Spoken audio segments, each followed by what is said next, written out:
स्वागत है एक बार फिर से आपके हमारे YouTube चैनल में। इस वीडियो में हम करेंगे उत्तराखंड स्टाफ नर्स भर्ती परीक्षा 15 जून 2021 को जो पेपर होगा उसमें 2 पेपर होंगे। तो इसमें हम पेपर फर्स्ट के जो है प्रैक्टिस क्वेश्चन करेंगे, 20 क्वेश्चन करेंगे। और इससे पहले मैंने जो पेपर फर्स्ट हैं उसके मैंने 100 क्वेश्चन करा चुका हूँ मैं।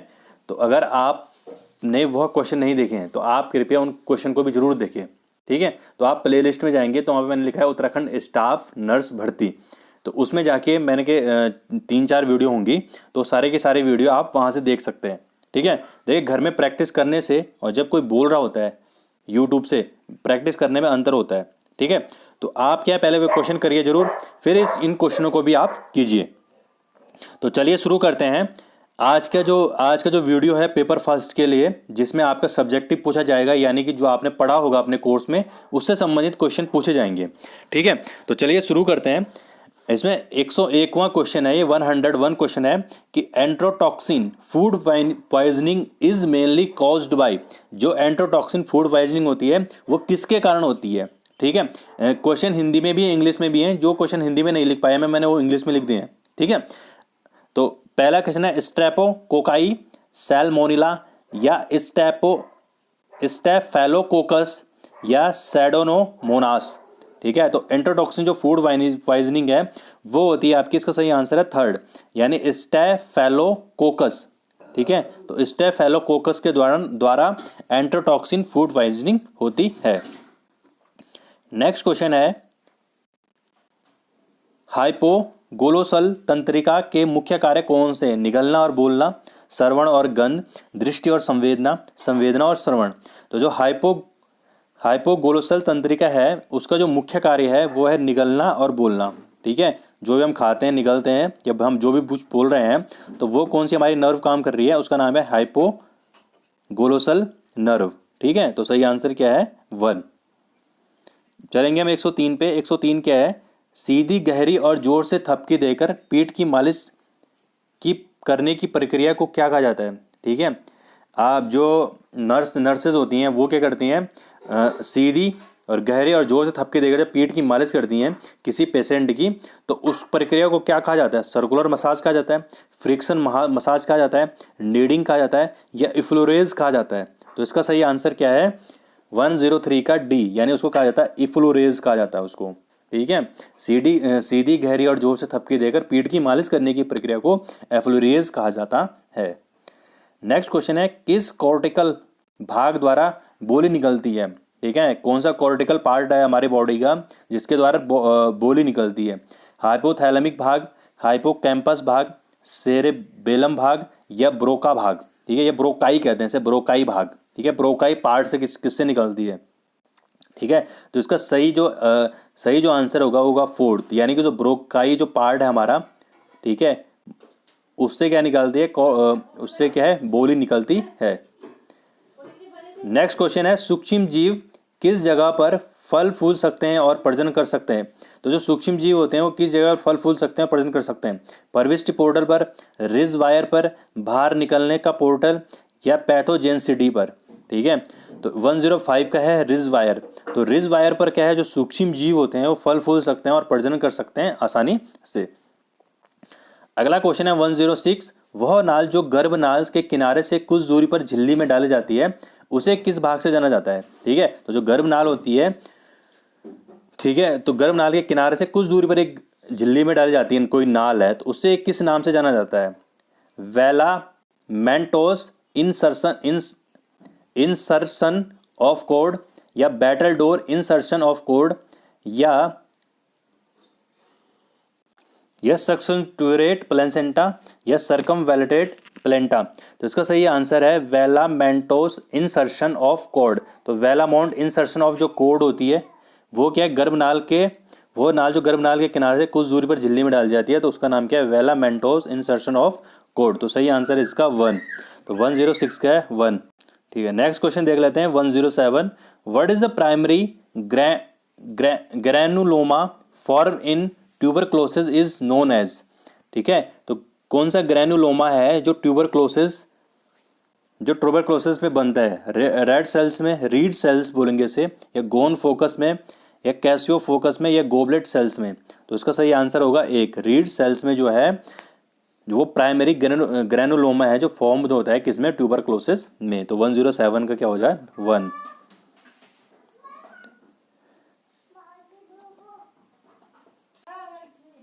नेक्स्ट क्वेश्चन है कि what is the mainly responsible for the fight और फ्लाइट रिएक्शन?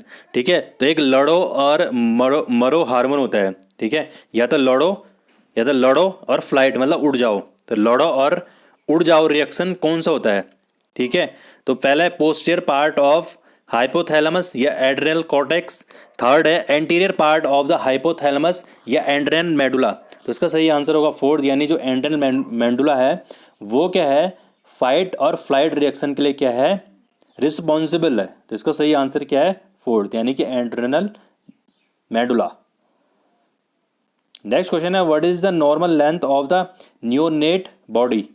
ठीक है, तो एक नवजात जो शिशु होता है उसकी जो नॉर्मल लेंथ होती है वो कितनी होती है? जो एक नवजात बच्चा होता है तो उसकी बॉडी की लेंथ कितनी होती है? 52 सेंटीमीटर, 49 सेंटीमीटर, 55 सेंटीमीटर या 50 सेंटीमीटर? तो 109 का है हमारे पास फोर्थ, यानी कि जो 50 सेंटीमीटर होता है। तो जो नवजात बच्चा होता है, न्यूनेट जो बेबी होता है, न्यूनेट बेबी हुआ इसका बेबी होता है, तो उसकी जो लेंथ होती है वो होती है 50 सेंटीमीटर। ठीक है, नेक्स्ट क्वेश्चन है 110 what is the vitamin which vitamin does not convert prothrombin to thrombin? ये कौन सा ऐसा विटामिन है जो प्रोथ्रोम्बोबिन को थ्रोम्बोबिन में कन्वर्ट करता है? तो इसका सही आंसर क्या होगा? Vitamin B2, vitamin A, vitamin के, विटामिन डी। ठीक है, तो इसका सही आंसर है सी, यानी कि जो विटामिन के है वो प्रोथ्रोम्बोबिन को थ्रोम्बोबिन में क्या करता है? कन्वर्ट करता है। ठीक है, नेक्स्ट क्वेश्चन है एंटी सीरम 111 क्वेश्चन है एंटी सीरम या एंटीटॉक्सिन देने से पहले क्या सावधानी बरतनी चाहिए?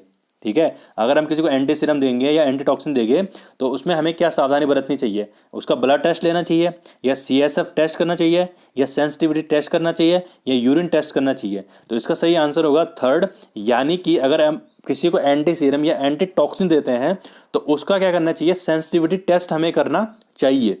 तो आंसर क्या होगा? थर्ड। नेक्स्ट क्वेश्चन है the antigen that forms loose और cotton woolly clumps during the agglutination. ठीक है, एग्लूटिनेशन इज, ठीक है, H antigen, F antigen, O antigen या D एंटीजन? ठीक है, तो इसका सही आंसर है फर्स्ट, यानी कि H एंटीजन। तो the antigen that forms loose और cotton woolly clumps during the agglutination. तो सही आंसर क्या होगा? फर्स्ट होगा। The right answer is first, H antigen.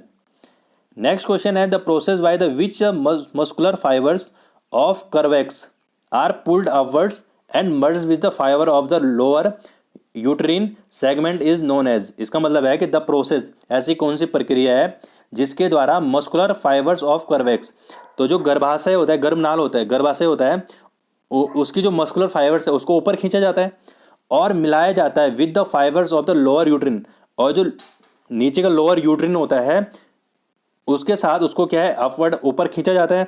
जो कर्वेक्स की जो मस्कुलर फाइबर है उनको तो ऊपर खींचा जाएगा और मिलाया जाता है किसके साथ? Fibres of the lower uterine के साथ। ठीक है, तो इस सेगमेंट को किसके नाम से जाना जाता है? फर्स्ट है formation of the retraction ring, second है अफेजमेंट, तीसरा है रेस्पेक्टिव ऑफ रिलैक्सेशन या फोर्थ है sign of the placental separation. तो सही आंसर क्या होगा? सही आंसर होगा वी, एफेसमेंट। ठीक है, तो कर्वेक्स की मस्कुलर फाइबर्स को ऊपर खींचना और फिर उसको मर्ज कर देना किसके साथ? Fibres of the lower uterine, यानी कि जो निचला वाला भाग होता है कर्वेक्स का, उसके साथ उसको क्या कर देना? मिक्स कर देना। तो उसको क्या कहते हैं? एफेसमेंट कहते हैं। नेक्स्ट क्वेश्चन है जो माइकोकार्डियल इस्कीमिया के दौरान ईसीजी में, ईसीजी होता है ना, ईसीजी में किस प्रकार के असामान्य परिणाम की पहचान की जाती है? किसकी की जाती है? W pattern T wave appears, या सेकंड है एक्टॉपिक टी वेव अपीयर्स, या थर्ड है horizontal and smaller T appears, या फोर्थ है inverted and larger T wave appears. तो इसका सही आंसर क्या होगा? डी होगा, फोर्थ होगा inverted and larger T wave appears. 115 question है, निम्नलिखित में कौन सी ऑपरेशन के बाद रोगियों के पुराने दर्द की शिकायत वाले रोगियों में दर्द के प्रभावी नियंत्रण की एक विधि है। अगर किसी कोई ऑपरेशन हो जाता है और उसका कोई पुराने दर्द वाली शिकायत है, तो ऐसे रोगियों के दर्द के प्रभावी नियंत्रण की कौन सी विधि है। मतलब कोई ऑपरेशन हो गया या उसको पहले से कोई दर्द रहा हुआ, तो आपके अगर फिर से वो आता है आपके पास, तो उस रोगी के दर्द के नियंत्रण की कौन सी विधि है। ठीक है, ट्रांसमुकोशल रूट है, या ट्रांसडर्मल रूट है, या पेरेंटरल रूट है, या इंट्रास्पाइनल रूट है। ठीक है, तो 115 का होगा बी, यानी कि ट्रांसडर्मल रूट। तो उसको ट्रांसडर्मल रूट के कारण उसकी जो शिकायत होती है, उस दर्द की शिकायत को क्या किया जाता है, दूर किया जाता है। अब अगला क्वेश्चन है जो भोर समिति है, भोर समिति का लक्ष्य कितनी आबादी की सेवा के लिए एक स्वास्थ्य केंद्र होना चाहिए। भोर समिति थी, उस समिति ने कहा था भाई इतनी जो आबादी होगी उस आबादी के लिए क्या होना चाहिए, इतनी आबादी के लिए एक स्वास्थ्य केंद्र जरूर होना चाहिए। तो फर्स्ट है 20,000 से 30,000, सेकंड है 5,000 से 10,000, या तीसरा है 10,000 से 20,000, या चौथा है 30,000 से 40,000। तो इसका सही आंसर है क्या, थर्ड, यानी कि जो 10,000 से लेकर 20,000 आबादी के लिए एक स्वास्थ्य केंद्र जरूरी है। नेक्स्ट क्वेश्चन है who discovered virus in biology. ठीक है, बायोलॉजी में वायरस की खोज किसने की थी, वायरस की खोज कितनी, इवान वॉस्की ने, एडवर्ड जेनर ने, रॉबर्ट कोच ने, रॉबर्ट हुक ने। तो किसने की थी, इवान वॉस्की ने क्या की थी, वायरस की खोज की थी। अगला है पेरिटोनियम की सूजन को किस स्थिति के रूप में परिभाषित किया गया है। 118 क्वेश्चन क्या है, पेरिटोनियम की सूजन को किस स्थिति के रूप में जो है परिभाषित किया गया है। सबसे पहले कोलाइटिस, ये गैस्ट्राइटिस, या पेरिटोनाइटिस। ठीक है, तो पेरिटोनाइटिस के रूप में या डूडोडेंटाइटिस के रूप में। तो पेरिटोनियम की सूजन है उसको क्या है, पेरिटोनाइटिस की स्थिति के रूप में परिभाषित किया गया। तो आंसर क्या है, थर्ड, सही आंसर क्या है, थर्ड। अगला है what is the pulse deficit. First है difference between the popliteal and ankle pulse rate, या difference between the apical and radial pulse rate, या थर्ड है difference between the brachial and ankle rates, या fourth है difference between the apical and the ankle pulse rate. तो इसका सही answer होगा B, कि डिफरेंस होता है किसके बीच में अंतर है, एपिकल और जो रेडिकल पल्स रेट है, तो उसको क्या कहते हैं, पल्स डिफिसिट कहते हैं उसके। ठीक है, पल्स में कमी कब आएगी, जब जो एपिकल और जो रेडियल पल्स रेट होगा वो क्या होंगी, भिन्न भिन्न होंगी। आज का जो लास्ट क्वेश्चन है वो है what is the nurse patient ratio for teaching hospital. ठीक है, नर्स और पेशेंट का रेशियो कितना होना चाहिए जो टीचिंग हॉस्पिटल है उनमें, 1:5 में, 1:2 में, 1:5 में, या 1:1 में। तो सही आंसर क्या, थर्ड, यानी कि 1:5 में होना चाहिए।